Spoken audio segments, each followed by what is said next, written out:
Hey, I'm Dave Ramsey, founder and CEO of Ramsey Solutions. We're here in Franklin, Tennessee, in front of our studios, where we help people get out of debt, build wealth, and completely change their lives. Today, I'm sitting down with Monica Langley from UT Haslam. Office Hours, Business Edition, and we're going to get into all that and more.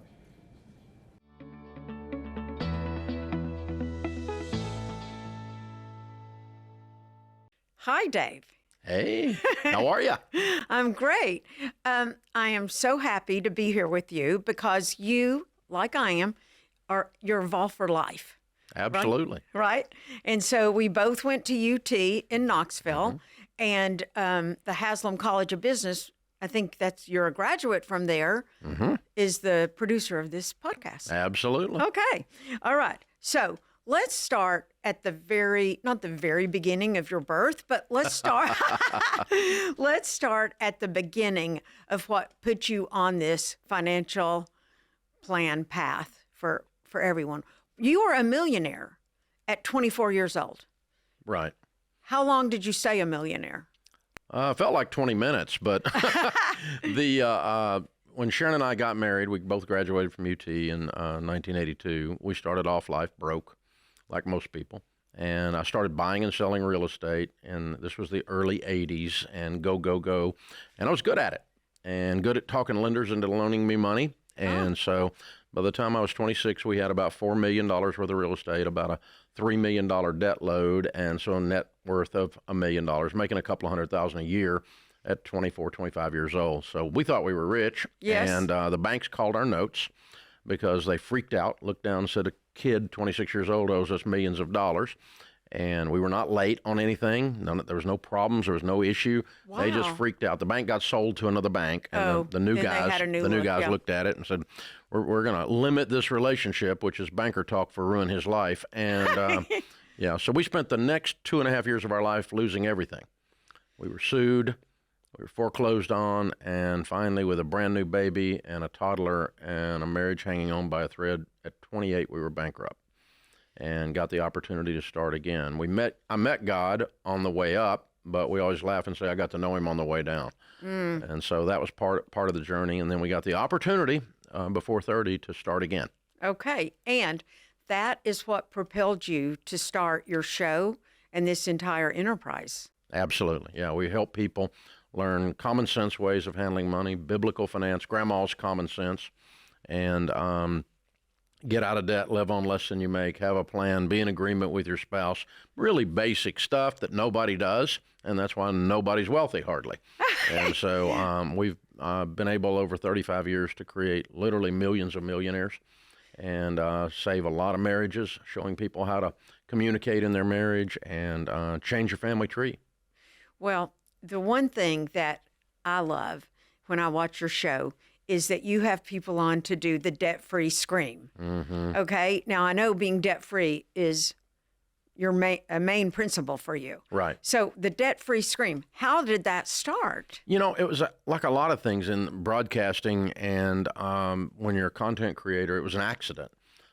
We took a call from a lady in Grand Rapids, Michigan, and she was over the top.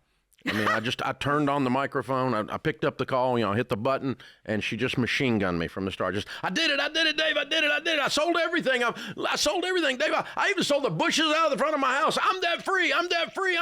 And she hung up. Oh my gosh. And this guy from Alabama called about 3 days later, and he said, "Hey, I want to do that." And I'm like, "Well, do what?" He said, "I want to do that debt-free scream." And I'm like, "What?" And he said, "I paid off my debt." And I said, "Well, all right." And he yells, "I'm debt-free." And he hung up. And I thought, you know what? People need a moment in the sun after they've sacrificed to win, that they cross the finish line, break the tape, and celebrate. And so I just said, hey, if you've paid off all your debt, listening to our stuff or otherwise, and you want to call in and celebrate, and people started calling, and it got out of control. We did debt-free Fridays and 3 hours of debt-free screams. Oh my God! And it was just too much. It was too much of a good thing. So now we take 1 an hour. We have a 3-hour show every day, maximum of 1 an hour. And but the stories are amazing. What people go through over 2 years, 3 years, how they sacrifice to the things they get rid of, the the way they learn to work together in their marriage the first time. And the stories are always tearjerkers. It's amazing. Well, you began on the radio in '92, I think. Right. And then you rebranded to the the Ramsey Show, or Dave Ramsey Show. Let's say the Ramsey Show in 2020. Now you reach 18 million people a week on your show and podcast. At on least, YouTube. yeah. And the numbers are 8 million people each week turn into the podcast and the YouTube. 35 million, I'm giving the stats since you're probably not at the top of your head. 35 million tune into your radio shows, podcasts, and videos, and you just reached 100 million streams on Spotify. We did, yeah. What do you think is the secret to this vast reach?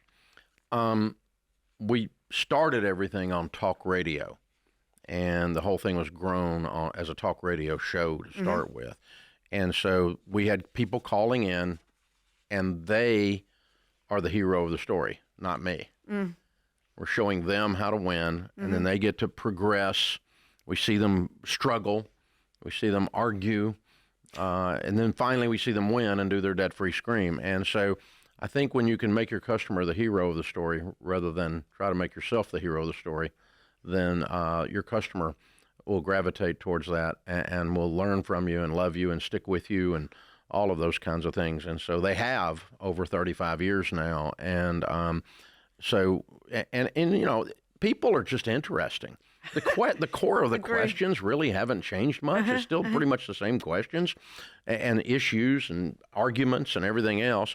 But there's stories around the drama and the craziness and the fun things. And some of them are funny. And some of them are sad. I've watched a really bunch sad. of your shows. And some of them are really sad. I think you are empathetic, but I also see you give some really tough love to these people. I think that is love. Not telling someone the truth is not love. Okay. And so, you know, if you're getting ready to walk in the street and there's a car coming, it's not love to say, keep going, you know, it's like, get out of the street. Yeah. You're going to get hurt, you know, and so that's going to kill you. And you got to love somebody enough to keep them from hurting themselves sometimes. And be convincing or strong or whatever. We always start pretty gentle, but then we'll turn it up if necessary to get their attention. I've seen you do that. And so in the middle of a call, you'll see a gradient there as we do that. And because my obligation is to cause you to change. Doesn't affect me. I'm going to be okay. Yeah. You know? But if I don't help you change, then I haven't done my job. Gotcha. One way that you help people change is with Every Dollar. It's a budgeting app, but I think you're expanding it maybe to more. I signed up for Every Dollar. All right. Look at you. And what I did is I've already put my daughter through college and med school. So now I was like, I need to save for retirement. Okay. And then it asked me, what am I doing? And I don't have debt on my credit cards, but I overspend on my credit cards. That's normal. Yep. But as I've learned from you, you say having financial planning and doing that properly is 80% behavior and 20% head knowledge. Yeah. So my behavior I have to get on. Yeah, exactly. And that's what we're doing with the Every Dollar app. It started out as a budgeting app, and we've had about 50 million people download it so far. But that's not what's important. What's important is how many actually engage with it and do the budget and then do the steps that we teach at Ramsey, handling money the Ramsey way, this common sense decision-making framework that we're talking about. And so now we've built the feedback loops into Every Dollar, and it gives you guidance as you've discovered as you're going along. It doesn't just say, here's how to do a budget. It says, okay, you need to think about this, and you need to think about that, and here's where you might be overspending, and here's a movement you might want to make with your money. And so it guides you through the things that if you called us on the air, we would tell you. Gotcha. And that's the thing. It's really financial transformation, I think, not just a budget, is what I felt like you're trying to lead me to. Yeah, it is. And, you know, the weird thing is because it is so behavior-based, personal finance is not high-level math. It's not graduate-level sophistication stuff. It's really not. It's sixth grade. And so it's about controlling the guy in my mirror. If I can control him, he can be skinny and rich. You know, I mean, he's got problems, though. And so that guy's the issue. And so if we're going to deal with something on a behavior basis, we have to bring a behavior-based solution. not just a math solution. Now, the math needs to make sense, and we need to be able to explain why we're doing what we're doing. But sometimes we do things in our suggestions that are more behavior-oriented than math-oriented, and that confuses some of us that are math nerds a little bit. Now, another big part of your program is Baby Steps Millionaires. And I bought that book, and I've been going through that. There's steps in there. Can you tell us briefly what the steps are? Well, we teach a whole process in a lot of our materials called the baby steps. Okay. And it's a framework of what to do first, what to do next. Because when I first started teaching all this stuff years ago with a bad suit and an overhead projector, people would say, okay, what do I do? Do I do retirement or do I pay off the credit card? Or what about the student loans? And what about life insurance? And where do I do these things? And how do I get out of debt while I'm trying to save for a house? Yes. And so we kind of needed a pecking order, a forced ranking, if you will. And so I pulled from not only some behavior modification ideas, but also pulled from basic financial planning rules and said, okay, we know that your number one wealth building tool is getting out of debt. If you don't have any debt payments and you've got an income, you can become wealthy. If you're not giving it all to the big banks, right? And so we got to get you out of debt so you can do that. So baby step one is just to save $1,000, a little starter emergency fund. So if the tire goes flat, you're not using a credit card, that kind of thing. 2 is pay off all your debts except your home, using the debt snowball, listing your debts smallest to largest, attacking them in that order. 3 is once you're out of debt, everything but the house, go back to that emergency fund and get it to where it should be, 3 to 6 months of expenses. Then you've kind of got the foundation laid. Now we can go from defense to offense and start putting 15% of our income into retirement, which if the average person does that, starting in their 30s or even in their 40s, they're going to have $5 to $10 million in net worth when they get to retirement. So it's very doable. And then put kids' college aside. If you're saving for kids' college, is baby step 5. 6 is pay off the house early. Now, when you're completely debt-free, house and everything, then 7, there's nothing left to do now except become very wealthy and outrageously generous. And you say it's okay to have fun with your money. It is. Right? It is. From baby step 4 on. Okay. While you're getting out of debt and you're saving for the emergency fund, don't do anything. Don't go out to eat. Don't go on vacation. Oh, my goodness. It's beans and rice, rice and beans. It is. Live like no one else, though, so that later you can live and give like no one else. You've got to get this ridiculous consumer debt off your plate. The student loan that's been around so long you think it's a pet. You've got to get these things. You've got to get rid of this stuff in order to have the arithmetic freed up to be able to build wealth. And that's what the barrier is. So once we get people there, then yes, at 4, 5, and 6, that's when you upgrade your car with cash. That's when you go on a nice vacation. That's when you buy mama a couch because that old one's bad.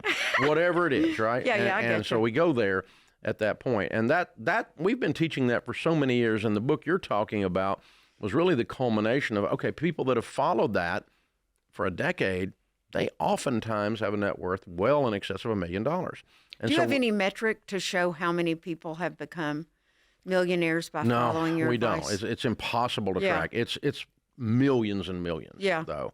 And we were running into them everywhere. They'd followed the baby steps, and we're running into them. And then we're hearing all this stuff in the marketplace like, oh, the American dream is dead, and you can't get ahead in America today, and all people that are wealthy inherited their money, and all this mythology that we knew wasn't correct. So we brought the Ramsey research team and hired an outside research firm to look over our shoulder to maintain really tight controls on the research process. And we did the largest study of millionaires in North America ever done. Wow. And 10,167 of them. And we found that 89% are not millionaires because of inherited money. 9 out of 10. That's a significant number. And we found a whole bunch of other very interesting things about these people. Number 1, career choice was engineer. 2 was accountant. 3 was teacher. That caught me off guard. That definitely would catch me off guard. 4, business executive. 5 is a lawyer.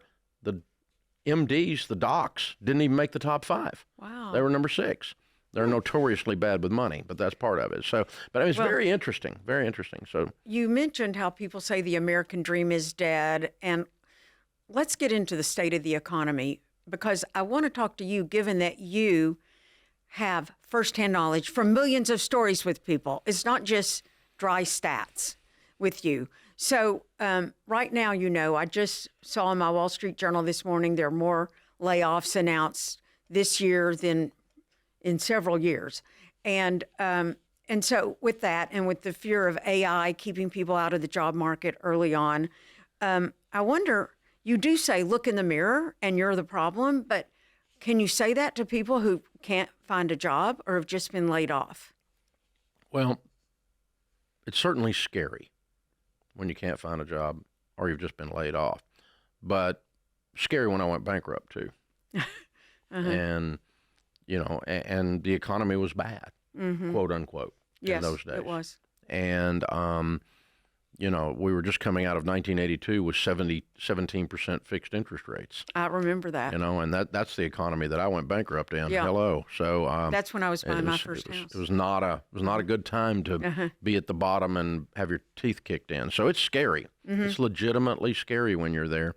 But sometimes you really can't control everything that happens in the macro economy if you're an individual in that situation. The only thing you can control is the controllables, and that's you. So sometimes it has to do with outlook.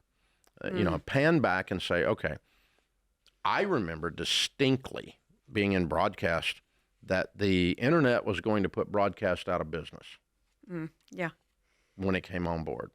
And that all these people were going to be completely out of work, and the internet was going to replace workers, and we were going to lose all these workers. And we did lose some because of the internet. Some entire industries have evaporated because of the internet. And think of a regional shopping mall today, given the advent of Amazon, and they drop it on your porch, and I don't have to go fight the crowds. I know, don't you love it? And so I wouldn't want to be, so some when a disruption of a technology comes on the scene, it always damages some sectors, but it also equally gives all kinds of advantages and opportunities. Okay, so AI is nothing more than a disruption. It is not an evil force. It's amoral. It's not good or bad. And so it's going to create more millionaires than the internet created for those that decide to take advantage of what it can bring us and use. It's going to create more jobs and more opportunity than the internet did. Ultimately. And it's also going to destroy entire segments, what they're doing. So, the computer did the same thing. When I was in high school, when the dinosaurs roamed the earth, that we took drafting classes on how to draw with a pencil a blueprint. Well, no one's done that in years. I learned to type on a manual typewriter. Exactly. We're about the same age. Yes. Exactly, and no one's done that. Every time I'm building a building or doing anything, it's 100% done on computer-assisted drafting. CAD drawings. Yeah. And to this day. And so it put those draftsmen out of business. But guess what? I've got a good friend who went and studied CAD, and he's a major partner with an architectural firm now. So it created other business. So there's opportunity to go with the downside. And so I wouldn't just say, oh, I got laid off. Well, yeah, you got laid off. I went broke. Yeah, I understand. It's not fun. Yeah, I get you. But then the other thing is I can't control all these things of what the president's going to do or the Congress is going to do. What I can control is what I decide to do. And I can decide, okay, there's some opportunity in here. And as they say, if the room's full of manure, there's a pony in there somewhere. You're funny. Okay, what do you say about the huge increase in consumer debt, and especially credit card debt? Well, it's evil, and it's out of control. And that is actually holding Gen Z and millennials back much more than this weaker, sluggish economy thing we're talking about. The fact that they have walked into the car dealership, and now 20% of the people that bought a car last year are walking around with over $1,000 a month car payment. Now that's just straight up stupid, and that's just cray right there. And so and we've got the highest student loan debt that we've ever had. I just saw it's 1.8 trillion in total student debt. And we're just nobody's stopping. And they're still getting degrees in left-handed puppetry. It's just ridiculous. And so if you go get a good, solid degree at a good state university like the University of Tennessee, and you pay cash for that tuition, it's not that much. Yeah. It's not. It's like $12,000 a year right now. Come on. But, you know, you do not have to go into debt to do that. You can drive Uber and work your way through that. So education is possible, but we're just keep signing up for debt for cars. We're signing up for debt for everything, everything. And it's easy. And these huge financial institutions, these huge banks are crushing the American public with this stuff. Wow. Your leadership is guided by your values and your philosophy. What are your values that really propel you every day to lead Ramsey Solutions, which is now grown to be a huge enterprise? Well, we're people of faith, and so we're people of the book. So we're going to look at what the Bible says, and so our HR manuals treat other people like you want to be treated. Not a hard thing to figure out. And so if someone needs some instruction, come alongside them and help them have some instruction so that they can get better in a certain area, so that they can get to stay here, then we're going to give them that. To be unclear is to be unkind. And so we're going to give them that. And also, if they deserve some recognition, we're going to give them that. And we're going to, and if they're struggling, young lady you talked to in the lobby just now was off for 2 years fighting cancer and didn't miss a paycheck. Wow. She missed a paycheck. So we take care of our folk, and we love them. You talk about, in your new book, Build a Business You Love, you talk about how important culture is and in a business. So does that come from the top? Do you have to set that culture? Yes, and I have to encourage everyone in the building to create culture. We just did an onboarding class last night, and I sat with them. I said, look, I want all of you to know you have a new assignment in your job description, and that's create the culture that you want to work in. And so if you want a culture that's free of gossip, then be free of gossip and don't tolerate it. If you want a culture that's run by thoroughbreds and not donkeys, then be a thoroughbred and bring it, right? If we're playing for the Super Bowl here, let's bring it. And so we teach them to create the place because, I mean, we got over 1,000 people. It's impossible for me to run around and pollinate every one of those little flowers. So, you know, that's impossible. So culture is created by hiring proper people of character, quality, and then setting the values in place and then enforcing those values and then encouraging everyone, let's all work together and create the kind of feel in the locker room that we want. I mean, how do we want this locker room to feel? And oppressive and angry? No, we want to be. How do you enforce creative. Those values? You said enforce. We just talk up to them. So we're French. This is how we do it. We. And so if you don't want to be a we, then that's okay. But if you're going to be here, this is how we do it. So one of our core values is, for instance, a self-employed mentality. And so walk around this place, act like you own it. If you see something wrong, speak up. If you see something right, or you have a great idea to throw in the bucket, let's throw a great idea in the bucket. Treat this place like you own it. Okay. And that's the opposite of, I'm going to mail it in, I'm going to work a job, I'm going to come in late, leave early, and steal while I'm there. You know, that's what an employee does. We don't have any employees. We have team members. If we find any employees, we let them work somewhere else. You let them work somewhere else, like fire them? Yes, absolutely. Okay. We let them participate with the inevitable. Now, you have a largely a young staff. Very young. Why is that? Well, I personally love Gen Z and millennials.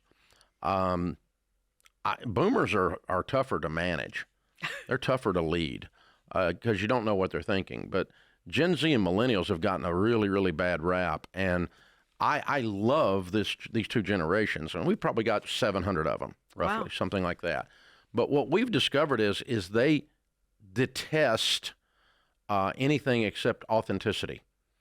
They want you to be authentic. They want what they're working on to matter, to be missional. And we have the benefit of having that. Purpose-driven, yeah. And so, and there's only two kinds of Gen Z, awesome and sucks. They don't have any middle ground. They're useless and they live in their mother's basement and collect participation trophies, or they're the amazing, brightest, charge the gates of hell with a water pistol, man. They are amazing generation. And their abundance mentality, because they've grown up with this magic wand in their hand, that they can push a button and stuff shows up on their porch. And so they think anything's possible because anything's always been possible their entire lives. You just push this. The downside of that is they don't have a lot of patience sometimes because everything in their whole lives has been instant. And so they think that you can get good barbecue in a microwave. You can't. You got to cook barbecue a long time. So sometimes we got to walk with them and teach them about journeys instead of sprints. And sometimes I think that impatience is translated negatively. And some people say they're entitled. It's not entitlement. It's just I'm used to being able to push a button and stuff's on my front porch. I'm used to, they just delivered food to my house just now. I mean, I'm used to that. That's how I grew up. Right. And for me, that's not native. It's not the way my brain functions. But for them, what that means is anything's possible. And so they're the most abundant thinkers. Mm-hmm. They expect things to work. Yeah. And that's pretty cool to lead. You give, we're going to talk about your callers in a sec, but you give a lot of advice. Is there advice that you have received, not given, but received, that stands out to you? What was your most important piece of advice to you? Well, I've had a lot of people help me, over this 30, 40 years now. It seems like it's everywhere. But I think the idea that, again, back to our team, that if you invest in your team and you're loyal to your team and you love your team, then you have a chance that most of them will reciprocate that. Now, I read somewhere that you said no Lone Ranger is coming to save you. I don't know if somebody told you that or that's something you say. That came from, in the early days, we're doing this talk radio show and it was blowing up, and I kept waiting for someone to discover us and come along and make all this easy. And it's never gotten easy. I still haven't found the easy button.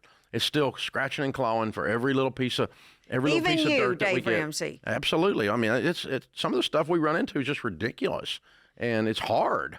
And you have to persevere and push through it. I keep waiting for this one thing. We got on Oprah Winfrey back in the day, and we thought, okay, now it's going to be easy because we're on Oprah. You've made it. A week and a half later, nobody remembered. I was the only one that knew. And so no one is coming to fix the whole thing. That's your assignment. You've got to fix your thing. I get you. Now, you have expanded this empire in lots of ways.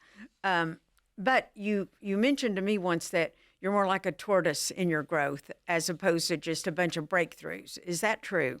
Yeah, we actually did an offsite thing with our operating board a couple of years ago, and the guy that was helping us kind of facilitate that, he said, I want to create the milestone, the inflection points along the way so we can go back and look. And we had real problem finding singular inflection points that were a breakthrough. Wow. What we really discovered through that exercise, we found a few things that we did that we said, okay, I remember that, and that we hockey sticked off that. I remember that. But what we found was that we really won just death by 1,000 cuts. We just keep showing up every day and chopping. Keep showing up every day and chopping. Keep showing up every day. And, bring your best every single day. And then when you look back, you go, wow, I just did this. And so it is kind of like, I used to run back years ago, I'd run half marathons. And, you don't sprint those things. Right. And there's no inflection point. Right. There's no, all of a sudden you get discovered and it gets easy. Nobody picks you up and gives you a ride, It's a steady climb. It's just steady. And then you look up and you go, gosh, 2 hours has gone by and I just finished 13 miles. Look at that. Huh, who knew? And so and you look up now 30 years later and you go, gosh, we had 100 million streams. Who knew? But we didn't start. It wasn't sudden. Nothing we've done has been sudden. Now, you are building a bench of Ramsey personalities and co-host. And one that I really like is your daughter. Oh, thank you. Rachel. Another Vol. Yeah. Okay, so that seemed to be easy because she grew up learning from you. Right. In fact, I love this story about a bounce check. What was that? with poor little Rachel. Poor little Rachel. But Rachel's got a good life. All of our kids, we didn't have weird Dave Ramsey stuff at our house, but we did teach them to handle money, to save, to give, to spend wisely.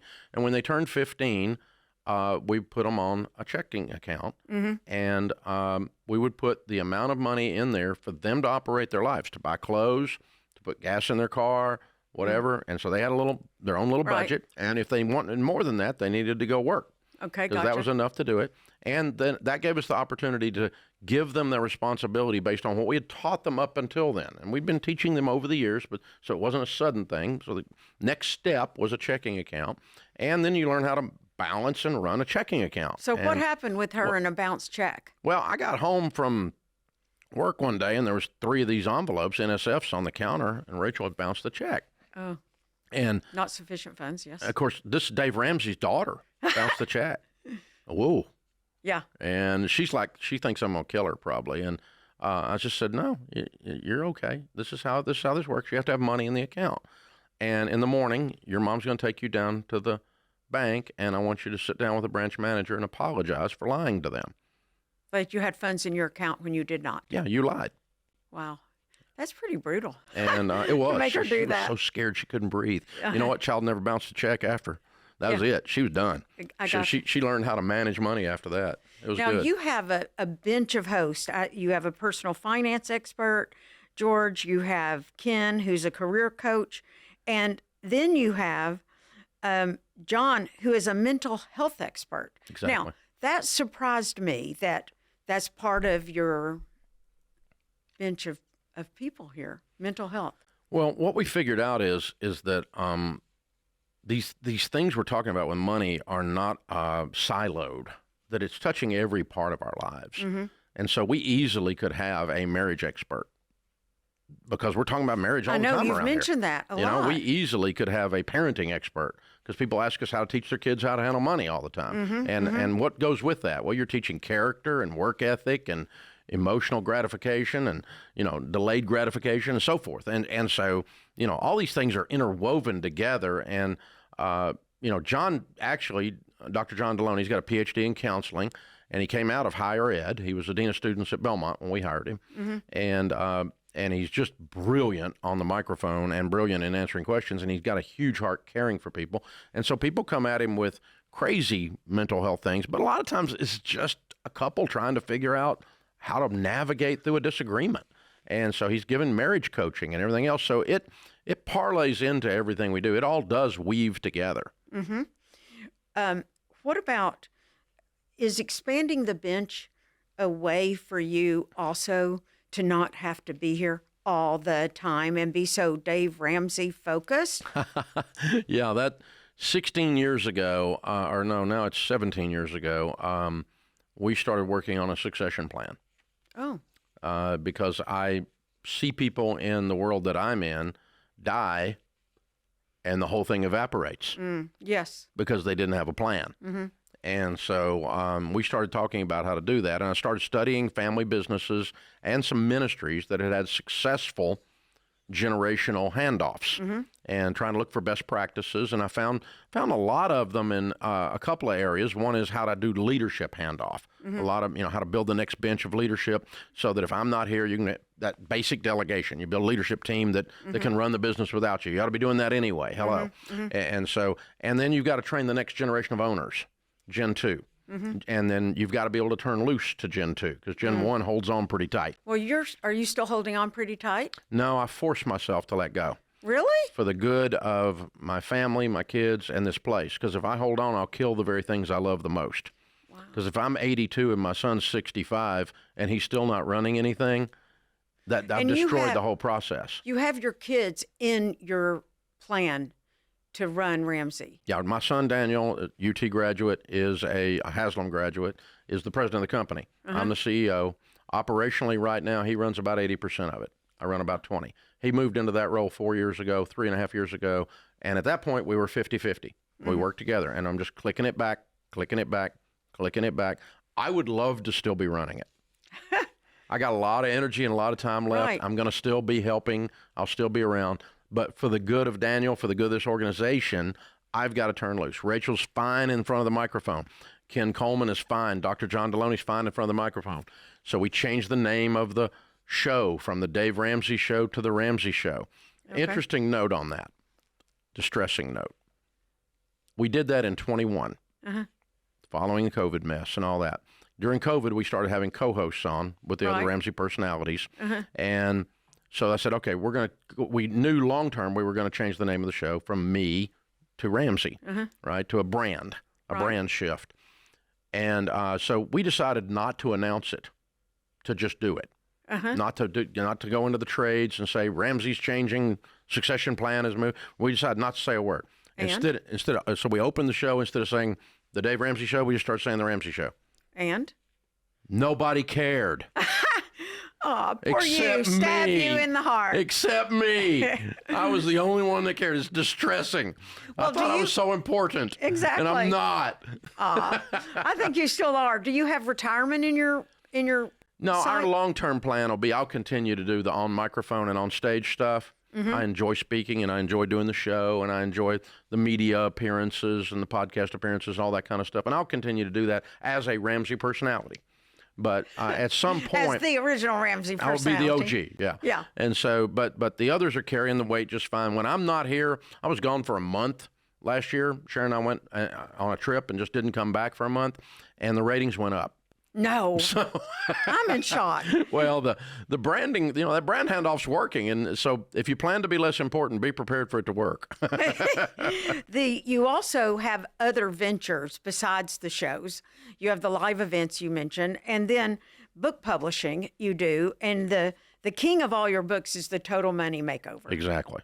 Isn't it? Yes. Now, why did that resonate when it first came out, and it's still resonating with a new edition? Man, I'm telling you, that thing has been on the bestseller list for almost 15 years. Yeah. Almost every week. It's ridiculous. It's on there all the time. Why? We've asked ourselves that question because we want to do it again a bunch. And I don't know that. One thing we did discover is that when you're dealing with self-improvement of any kind, I'm working on my marriage, I'm working on my career, I'm working on my money, I'm working on my physical condition, I need a clear path. And that baby steps framework, those 7 baby steps, is what the Total Money Makeover is all about. It's all the details about how to work those baby steps and all the nuances around it and all that. And it's the map. If you want to go to Florida, here's the map to Florida. And don't just take off driving and hope you get there. And I think that's why it worked, because it's a clear thing, and there's a lot of stories in there of people succeeding. I have the book, and there's I don't know, but it's approaching 15 million copies. It's crazy what that thing has done. And then you had a book called Smart Money, Smart Kids with your daughter, Rachel. That was Rachel's first. Okay. Her first #1. We wrote that together. How to teach kids how to handle money. Right. And that check bouncing story is in that book. Okay. And then a kind of new book that I discovered was Building a Non-Anxious Life. That's Dr. John Deloney's, yeah. I know. And that one has been a massive seller. Do you need that? Do you have an anxious life? No, I don't have an anxious life. No, my life is awesome. If I wasn't me, I'd want to be me. My life is amazing. No, I mean, everyone has anxiety or has discomfort.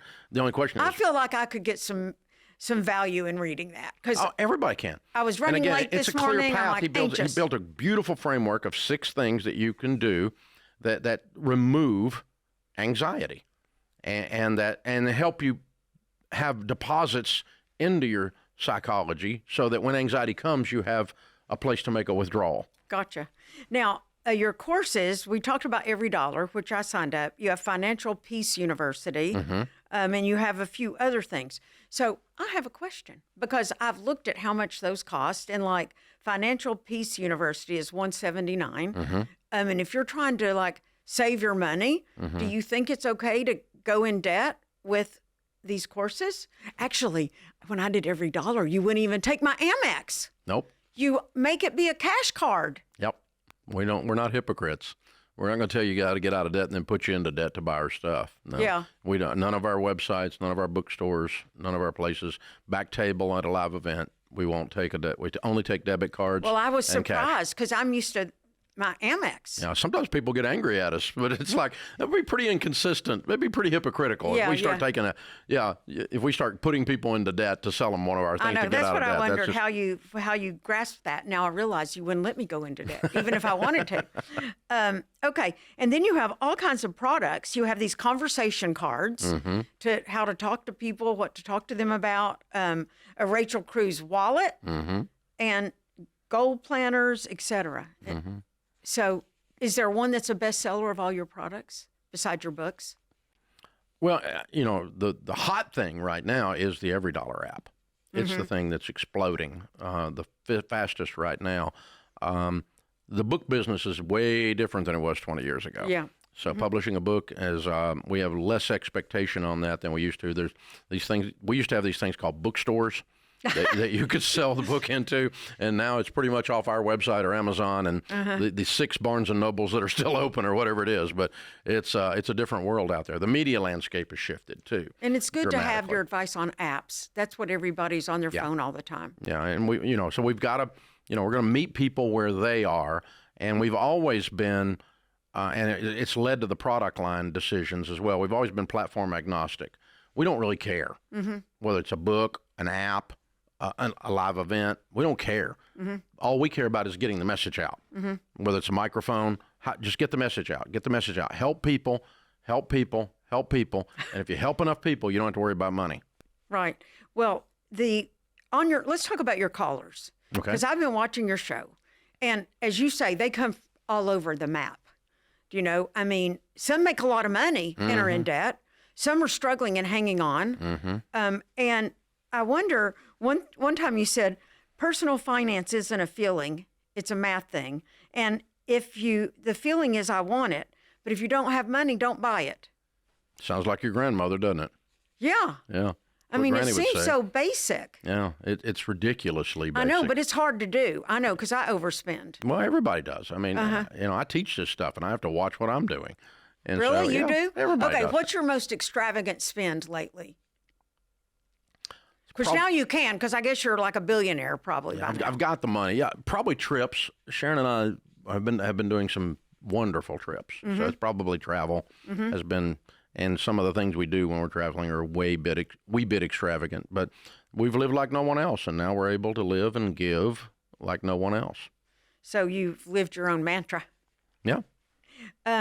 What caller have you learned something from? Is there a caller that sticks in your mind even to this day, over all these years of having callers since 1992? So the callers that stick with me, the bucket, I guess, that they would be in probably, and that I learn from, are the ones that reset your priorities, and they're sad.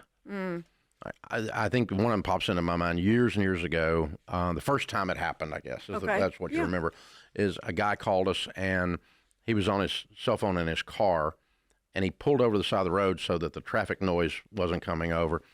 And he goes, I need to talk to you about putting together like an estate plan, like a will, and this kind of stuff. And I'm like, okay. And he goes, I just left the doctor's office, and he says, I got stage 4. I probably got 3 months to live. Oh, my goodness. And I'm going home to tell my wife. And I'm like, you called me before you told your wife? Yeah, exactly. That's weird. That's a weird level of responsibility. And we talked him through. He said, okay, I've got this, and what do I do with that? And I said, do this. And I walked him through just the tactical things very unemotionally. He was very unemotional, very matter of fact. And we kind of got done with it. And I said, man, I got to tell you, you call me before you call your wife. He said, well, it hadn't anything to do with you. He goes, I had to get this part together to know she's going to be okay when I'm gone, to be able to walk through the emotions of the next few days. Yes. And he goes, I had to have that as a foundational piece.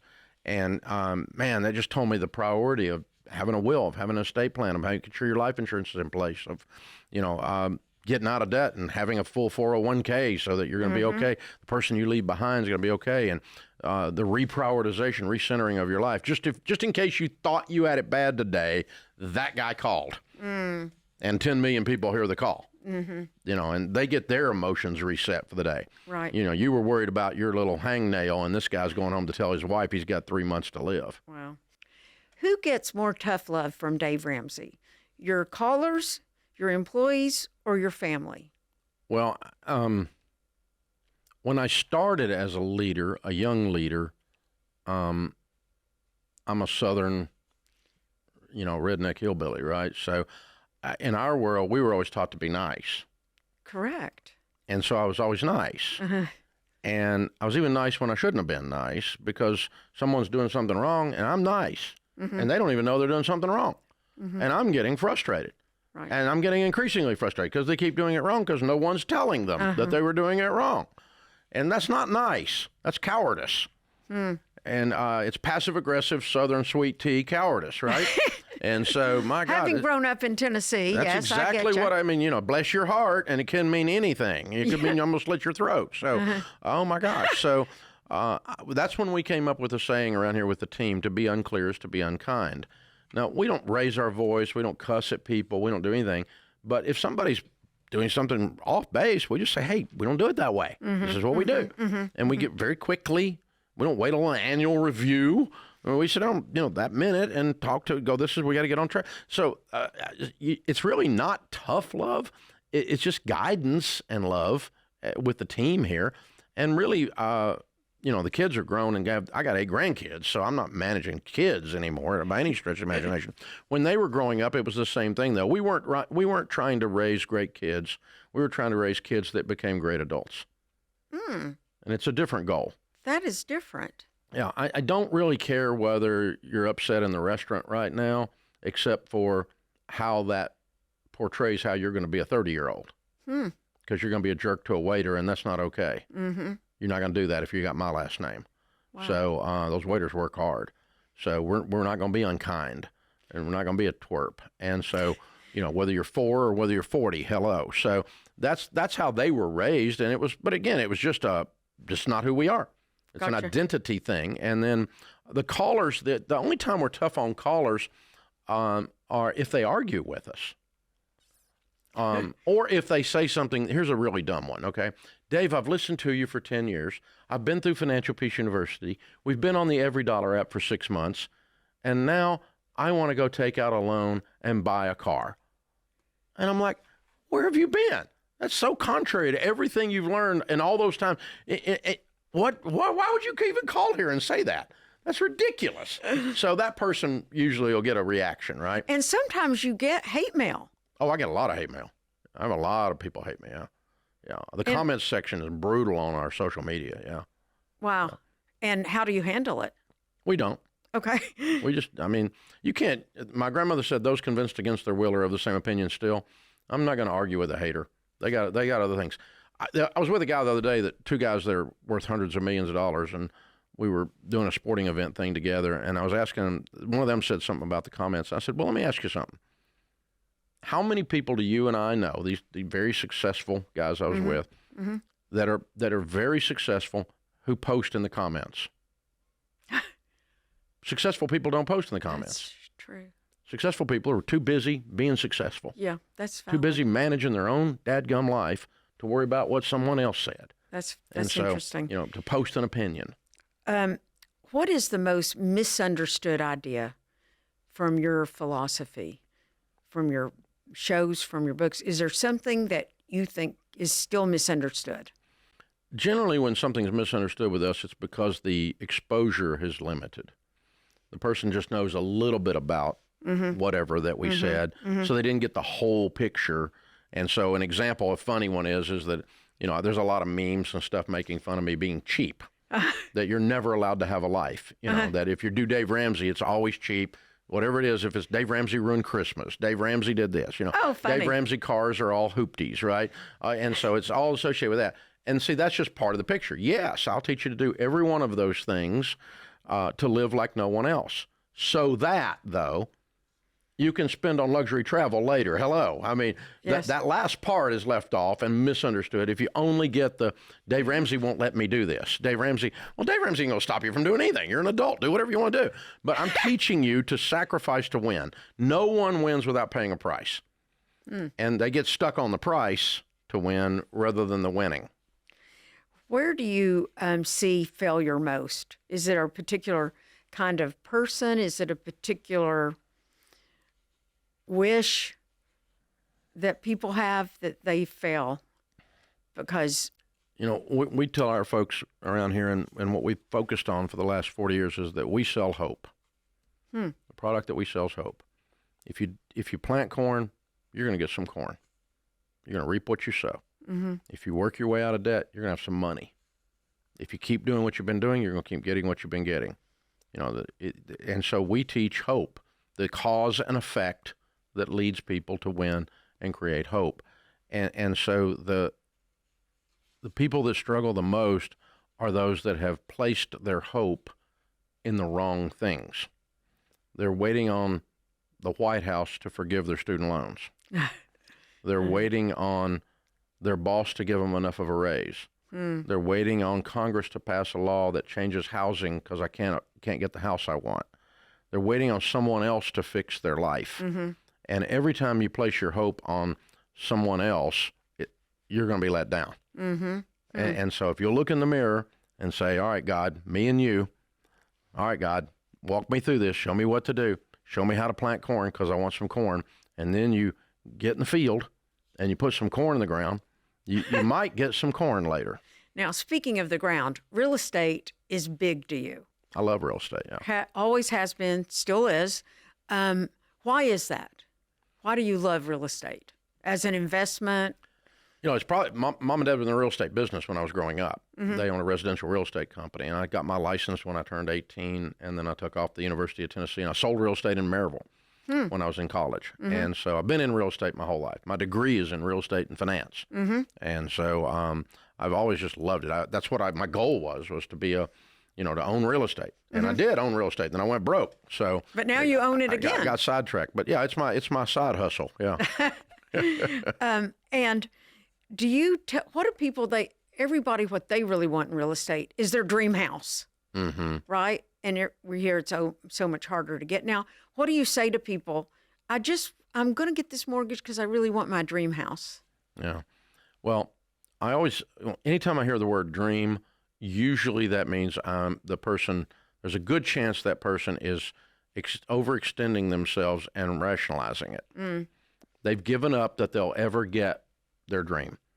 And so then they say, I'm going to get it anyway and finance it in such a way that it brings damage to me. And so I've got a house payment where I can't breathe. I can't fund my kid's college fund. And the next time the car goes kaput, I end up with another car payment because I didn't have any money to save for the next car. And so that house payment makes you house poor and steals all your disposable income to be able to win with financially. So don't let your dreams turn into a nightmare. Yes, exactly. And that's what I hear when I hear that phrase sometimes. I do want you to live your dreams, but do it in such a way that you're living your dreams and you're not rationalizing, justifying a really bad, unwise process that's going to bring harm to yourself. So I'm really big on killing nightmares. I'm not a dream killer, but I'll destroy a nightmare. That's a great line. You and I both have children. My daughter is an adult now. Your children are adults. But you've been big in telling people the best ways to teach kids how to manage money. Is that right? I mean, do you have... Yes, absolutely. Tell me about that. What is the overall theme, or do you break it down by age? How do you work it? Well, it'll be age appropriate, but there's 4 principles that you teach: a 3-year-old, a 8-year-old, a 13-year-old, 18-year-old, a college student, and that adults have to learn. The 3 principles are pretty simple. Work. Money comes from work. It doesn't come from anything else. It doesn't magically appear. Work. I get you. When in doubt, go leave the cave, kill something, drag it home. Work. The second thing is save. Put some money away. Keep your hands off of it. The third thing is spend. Enjoy your money wisely so that you still have the other due. And the fourth thing is generosity. There are no happy, wealthy people unless they're generous. Every unhappy, wealthy person I ever meet is not generous. And so generosity is tied directly to joy. It's tied directly to happiness. It's tied directly to creativity and passion. And so generosity. And you can teach those to a 3-year-old.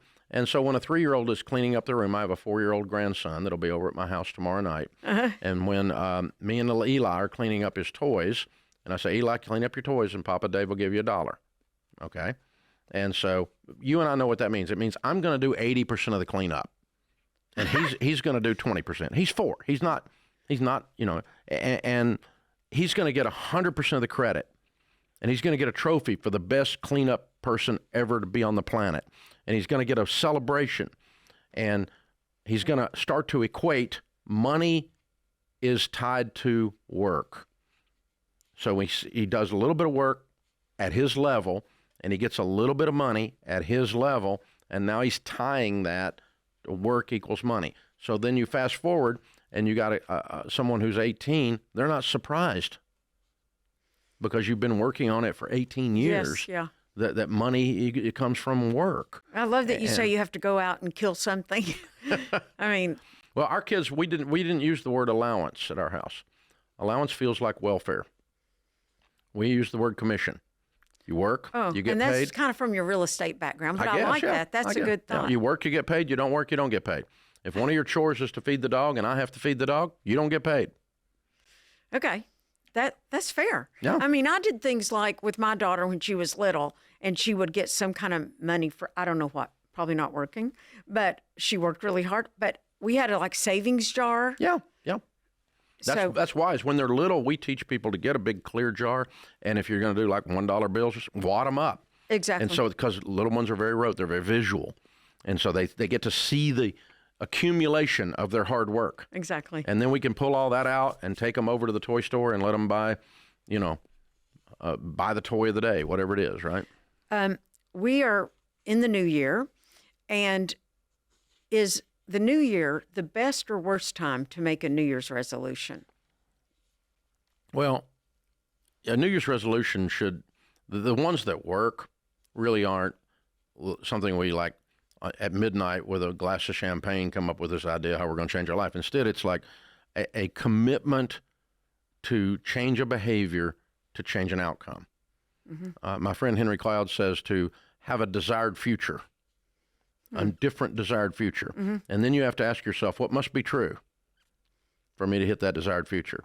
So I want to lose weight is a New Year's resolution. Mm-hmm. I want to lose 30 pounds in the next 90 days is a detailed goal. Mm-hmm. Mm-hmm. That's a desired future because that's 10 pounds a month. That's 2.5 pounds a week. We reduce our caloric intake. We increase our aerobic activity. We do away with the donuts, and you can probably get there. Yeah. And or these days go on shots. Yeah, that's it. That's it.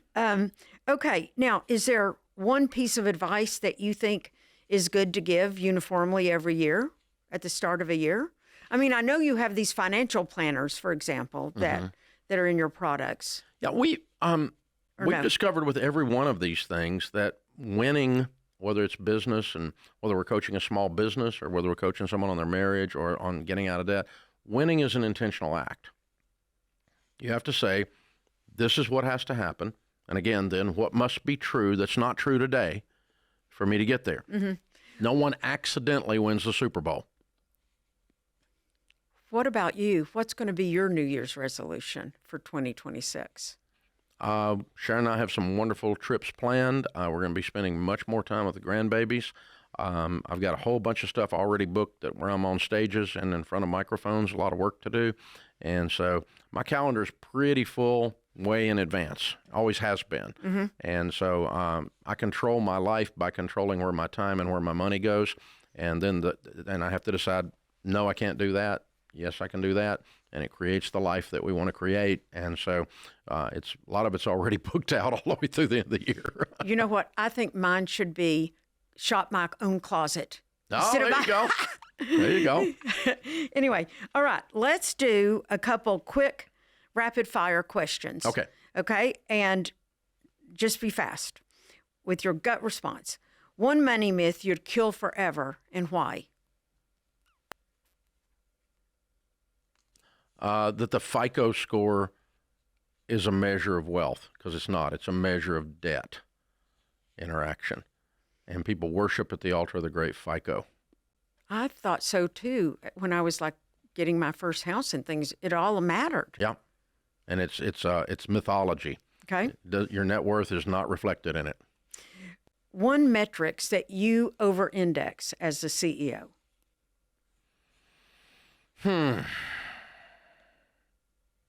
Motivation. That's not a bad thing. Well, I require it of myself and others. What is the most important principle driving you and your business?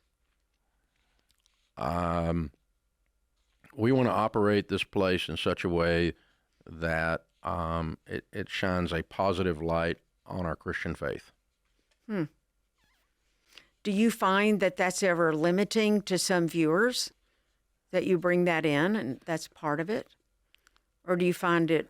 No, it just do it with excellence and love someone well. And they don't necessarily care what your motivation is, what caused you to do that. But until you do that, you don't have the opportunity to, people that talk about their faith before they've loved someone well, that's backwards.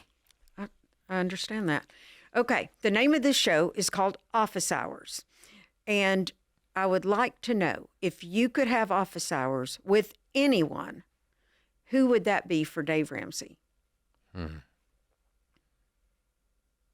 I've been blessed to meet just about everybody I wanted to meet. I'm a huge admirer of Dolly Parton, and I've never met Dolly, and she lives about 3 miles from me. And I'm an admirer of her business acumen and the way she's carried herself all these years. And I'm a big Dolly fan from a distance, but I've never met her. Most of my friends know her well, but I've just never run into her. That's crazy. Isn't it nuts? Yeah. I'm going to have to fix that this year. Maybe, do you have it on your big schedule for the next year? It's not, but I just think I need to add it, yeah, just since I just said that, yeah. Because I know a lot of people would love office hours with Dave Ramsey. So thank you for letting us share an office hour with you. Well, we're honored. Thank you very much. Thanks for coming.